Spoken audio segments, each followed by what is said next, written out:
2025's worst Bitcoin setup. Bitcoin crashed, they cashed. The entire world froze at once. Charts plunged straight down and the markets screamed. You might think it's just a correction, but the data tells a different story. The scale of this crash was unreal. The liquidations were bigger than FTX, COVID, and even Luna put together. In a single day, tens of billions of dollars vanished, and within seconds, thousands of positions were wiped out. It didn't feel random, it felt timed.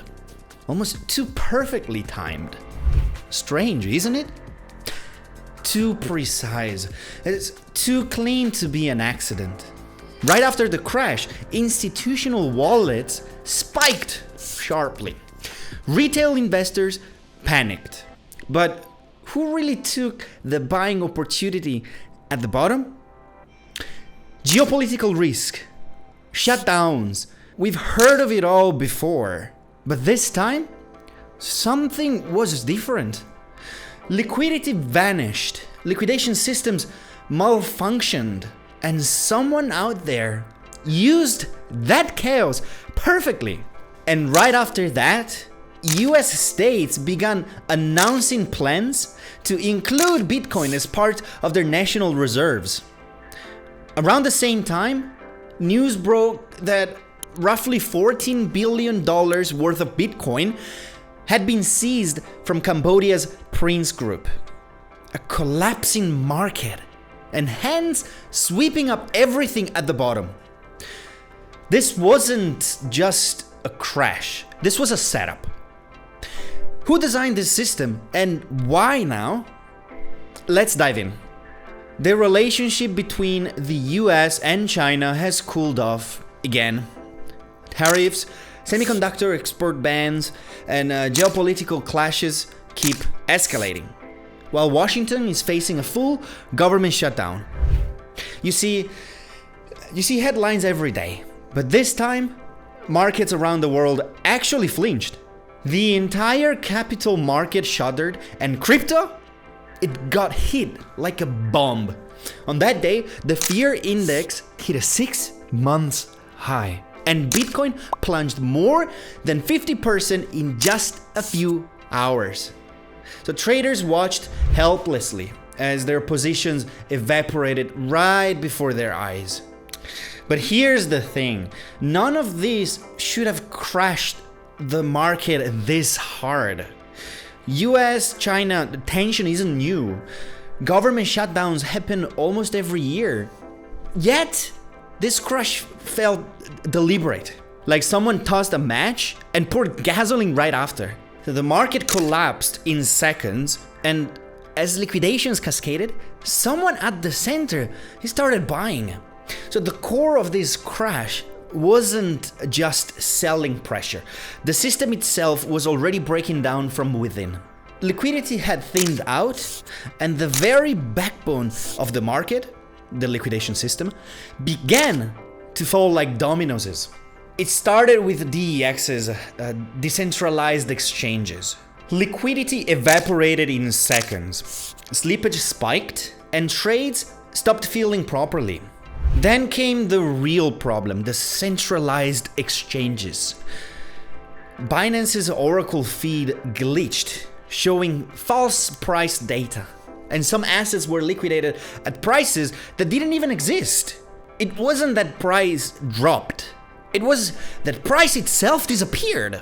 So each liquidation triggered the next, accelerating a crash in a chain reaction. And yet, the market makers stayed silent. So normally, they step in to stabilize prices, building buy walls when things get ugly. But this time, no one showed up. It's as if someone deliberately took their hands off the brakes and just watched. This wasn't chaos, it was coordination. Everything lined up perfectly. Like someone had been waiting for this exact second. Right before the crash, the data started acting strange. Massive wallets began transferring bitcoins to exchanges while short positions surged across future markets. It wasn't normal arbitrage. It looked pre-programmed. Like the direction was decided before the move began. Someone knew, someone was waiting. And the moment the first liquidation hit, algorithmic traders fired instantly. Thousands of positions were closed simultaneously.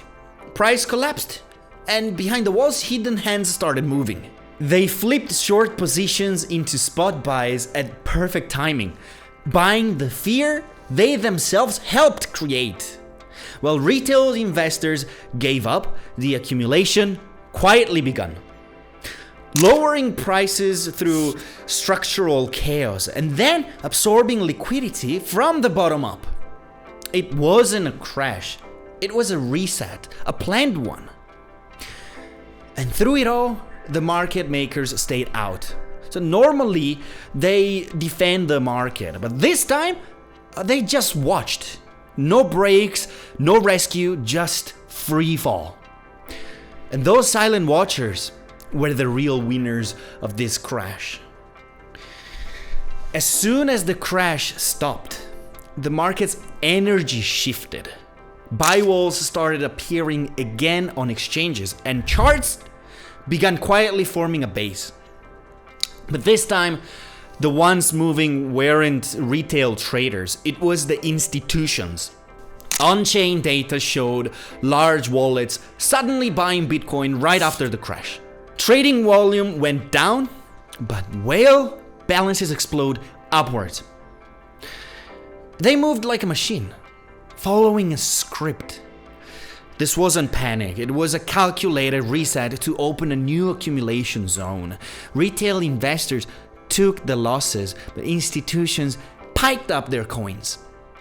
While the media kept screaming, market collapse, a completely different game had already begun. Then came the headlines that no one expected. Several US states announced new bills to treat Bitcoin as part of their state reserves. Texas, Michigan, Arizona, New Hampshire, all turning away from gold and looking at Bitcoin. Each government began seeing opportunity in the chaos. At the same time, news broke that Cambodia's Prince Group had $14 billion worth of Bitcoin seized by the US Treasury. Massive amounts of Bitcoin left the market, and as supply tightened, prices slowly stabilized. At that moment, it became clear who lost and who gained. This wasn't the end of a market. It was a reorganization of capital itself. The market is still shaking, but this time, it's a different kind of silence. There's no panic, no shouting, just quiet. And yet, beneath the surface, massive trades are moving. On-chain data shows that right after the crash, Bitcoin quietly started flowing into large wallets. Billions of dollars changed hands, like the market was welcoming a new owner. This wasn't recovery, it was a replacement, a quiet transfer of power. Money is shifting from individuals to institutions, from markets to governments. State bills treat Bitcoin like gold. Hundreds of thousands of Bitcoin seized from criminal networks. And huge amount of Bitcoins are disappearing off exchanges. None of it is a coincidence. The crash didn't destroy the market, it rebuilt the ownership structure. And that structure is already hardening. Some went bankrupt, others built empires. This wasn't just an event. It was the moment an era changed hands. The market didn't recover, it reset. Now the market looks calm on the surface, but underneath, the foundations are shifting again. After the short-term rebound, the charts went quiet, but money flows didn't. Institutional buying patterns became consistent, and most of the trading volume started moving OTC off the public exchanges. On the surface, it looked like a recovery, but in reality, it was a massive handover of ownership. While retail traders were busy trying to rebuild their position, institutions were already drawing the new lines, preparing to dominate the next cycle. From US state bills to seized Bitcoin redistribution to central banks discussing digital currencies, it all points into one direction. So the question is no longer about value, it's about control. Who controls the money?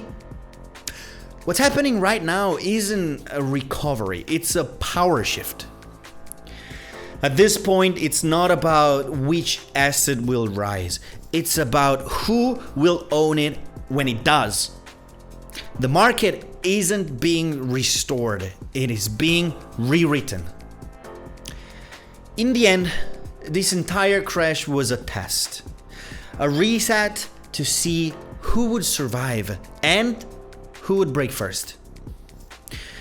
It wasn't just panic, it was a stress test of the entire system itself. Some watched the system and others panicked and hit the sell button. But in that very moment, the structure of the market was rewritten. It's not just prices that changed. The axis of trust itself shifted. Capital moved from individuals to institutions, and from institutions to states. And now, at the very center of that shift stands Bitcoin. As cracks form in the dollar's global dominance, nations are quietly adding Bitcoin to their reserves. And those seized coins? Oh, they didn't vanish, they changed hands. They call it recovery, but in truth, it's acquisition. The crash wasn't the goal, it was the tool. The purpose was control. Because to rewrite the rules, you first have to break the system. What we lived through wasn't an economy collapsed, it was the birth of a new order. So now, only one question remains. After all this, how much will the asset market grow from here? If you want to find out, together, step by step, make sure to hit subscribe, like the video, and share your thoughts in the comment below. We'll keep digging deeper, uncovering what is really shaping the market, one layer at a time. So stay tuned, because the story of this new order has only just begun.